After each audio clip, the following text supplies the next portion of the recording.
All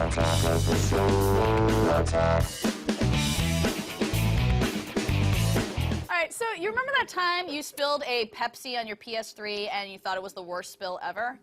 It wasn't. No, it wasn't. In fact, the repercussions of this massive oil spill will be haunting us and the animals living in the region for decades to come. So I went to the Gulf to get a closer look. The time for waiting is over. Again, we're calling the Coast Guard and the federal government to force BP to act responsibly, either begin the work themselves or get out of the way and just give us the money. We'll get it done ourselves. The BP oil spill is an unprecedented national disaster unfolding in the Gulf Coast. And although the situation is dire for those on land, it's far more devastating for those in the water. I chartered a boat to see just how bad this devastation really is. All right, we're right in the middle of Barataria Bay, and here behind me there should be hundreds of healthy pelicans. To my ignorant eyes, I looked at them and thought, okay, they're just fine, and then I was told actually the color on their bellies, and in fact on one guy up in front here who can't even fly right now, it's actually oil that's coated their feathers. Between our marshes, the flower gardens to the west, and the Florida Keys, this oil spill could possibly absolutely destroy 3 of the most important ecosystems in the whole United States. The Coast Guard and BP have been using containment booms in an attempt to capture or absorb the oil. When you see all the boom deployed around all the little islands and everywhere, you assume that it's doing some good, right? Why would they throw it out there other than to give you the appearance that it's doing good?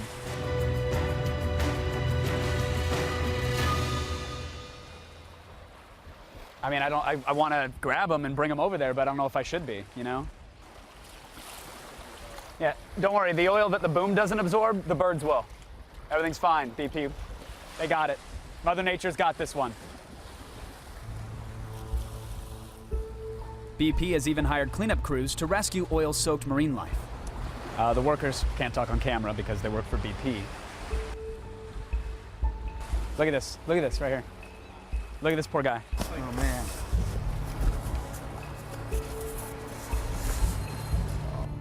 Oh my God. This is how we're finding most of them. Because they got to get to this point before they can actually catch them.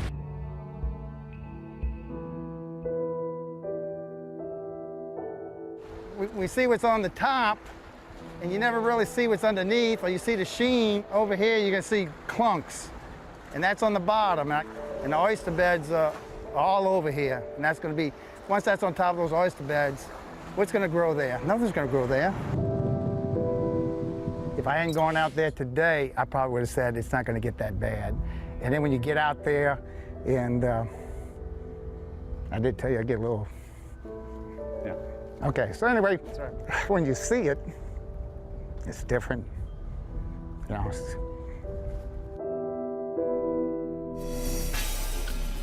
I followed the oil-soaked pelicans back to the relief center. You guys are processing how many birds a day? You said you had 53. Well, we were processing like up to 5, and, right. You know, and now we're processing. Yesterday was 53. To wash a pelican, it takes about an hour or so. But these birds that are so covered, if they're lightly covered, not as long. We've been doing them in 40 to 45 minutes, but these are going to take longer. There's crates set up rather for oiled birds and non-oiled birds, and so they keep them nice and segregated. But there's a whole pen with a tiny little net on it right here, and there's, I don't know, probably 10 birds in there that are just covered, I mean, head to toe. And these are the ones that they could catch because they couldn't get away. They're literally covered and encumbered in oil.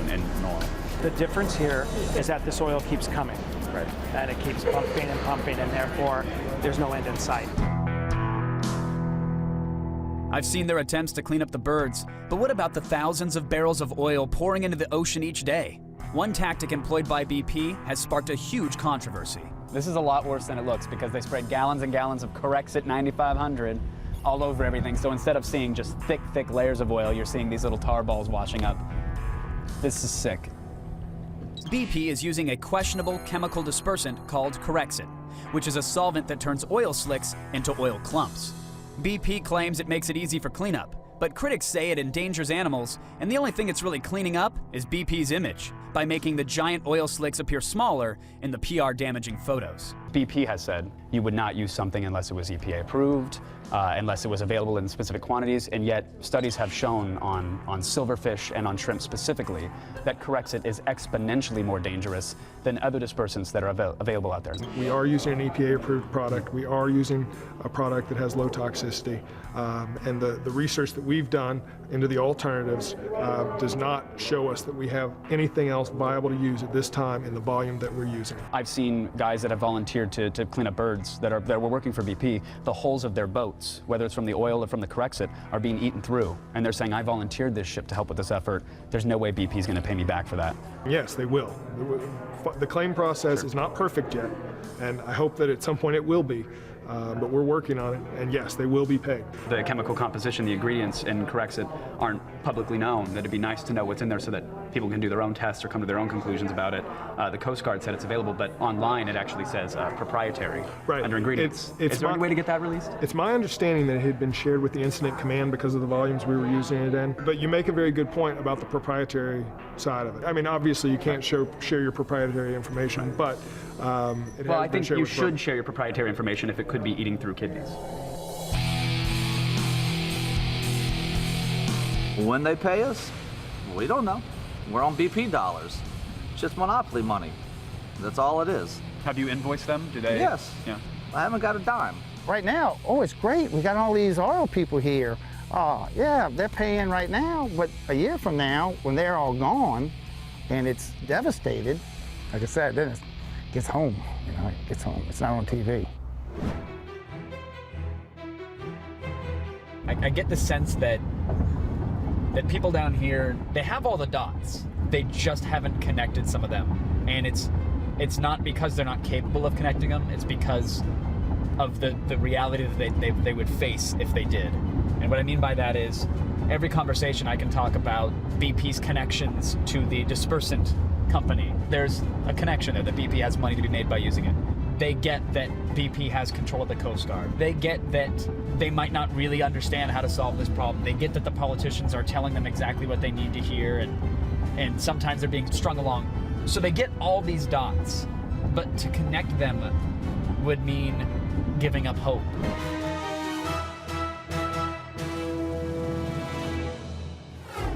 I would like to take a special moment to give out some thank yous to the people that I met down there who were nothing but incredibly warm and friendly and hospitable, despite the terrible and dismal circumstances. So huge thank you to Captain Mike Ellis and his crew, relentlesssportfishing.net, Captain Zach and his crew over at fryingpanfishing.com. He's an amazing guy. Captain Kevin Aderhold and his crew, strikezonecharters.net and woodlandplantation.com. They took incredible care of us while we were there. And I asked yesterday, Billy Nungesser, who the Plaquemines Parish president, I said, what can we do? We're motivated. And I felt the answer was a little BS. It was, well, stick it to BP. Anybody here know how you can stick it to BP? No. I mean, you could join a Facebook fan page group and right. say you're going to boycott them, and that's great. Do everything you can. But there's really only two ways to help from what I've seen. One is visit. They need your tourism dollars. They need them now more than ever, and they need your support, and they want it in person. So if you can get down there, please do. You'll find amazing people. You'll find great food and an amazing spirit. It will change your life. If you can't get there, if you can't afford it, you can't make the trip, that's okay. Talk about it. Don't let this story go away. Don't get tired of seeing it on Twitter or on television. I know Attack of the Show is a break for many people, and I appreciate it if you took the time to watch something like this and what would normally be a recess from the real world. But talk about the story, be motivated about it, stay involved and stay educated about it, because everybody is going to try to lie to you about the real truth that's going on down there, but the information's out there. So please be outspoken, and thank you guys for watching that and letting me do it. I know I made a joke about you being Anderson Cooper earlier on, but I'm glad you're doing this.